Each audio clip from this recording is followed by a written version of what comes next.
1985లో 52వ రాజ్యాంగ సవరణ చట్టం ప్రకారం మన రాజ్యాంగంలో 10వ షెడ్యూల్ యాడ్ చేశారు. అదే పార్టీ ఫిరాయింపుల చట్టం, యాంటీ డిఫెక్షన్‌లా.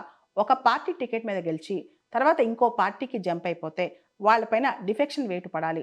మన రాజ్యాంగంలో యాంటీ డిఫెక్షన్ లా ప్రకారం ఈ డిఫెక్షన్ మీద, డిస్క్వాలిఫికేషన్ మీద నిర్ణయం తీసుకోవాల్సిన అథారిటీ స్పీకర్ అన్నమాట. అయితే రాజ్యాంగంలో స్పీకర్ ఎంత కాలం లోపల నిర్ణయం తీసుకోవాలనే దాని మీద స్పష్టత లేదనమాట. దాంతో స్పీకర్ ఏం చేస్తున్నారంటే అతి తెలివిగా అతి జాప్యం చేస్తున్నారు. మనకు తెలుసు స్పీకర్ ఎప్పుడు కూడా జనరల్‌గా రూలింగ్ పార్టీ కానీ, రూలింగ్ కోalition కానీ సంబంధించిన వ్యక్తి కాబట్టి స్పీకర్ చాలా డిలే చేస్తారు. ఈలోపు ఏమవుతుంది, ఆ టెన్యూర్ కాస్త అయిపోద్దనమాట. సుప్రీంకోర్టు వ్యాఖ్యానించిన ప్రకారం operation successful, patient is dead. అంటే యాంటీ డిఫెక్షన్‌లా ఉంది. యాంటీ డిఫెక్షన్‌లా ఉంది. ఆపరేషన్ సక్సెస్‌ఫుల్ అవుద్ది. చివరికి వాళ్ళ డిస్‌క్వాలిఫికేషన్ విషయం బయటకొచ్చే లోపే వాళ్ళ టెన్యూర్ అయిపోద్దనమాట. దీనివల్ల డిఫెక్షన్స్ విపరీతంగా జరుగుతున్నాయి భారతదేశంలో. అంటే మమ్మల్ని ఏమి చేయరులే, ఏ చట్టం ఉన్నా మాకేం కాదని చెప్పి ఒక పార్టీ టికెట్‌లో గెలిచి, అంటే ఒక పార్టీ టికెట్‌లో గెలిచినప్పుడు ప్రజలు మనల్ని నమ్మి ఓటేస్తారనమాట. పలానా ఐడియాలజీకి సంబంధించిన వ్యక్తివి కాబట్టి నీకు ఓటేస్తారు. నువ్వు గెలిచిన తర్వాత రాజకీయ లాభం కోసం ఇంకో పార్టీలో జాయిన్ అవుతాయి.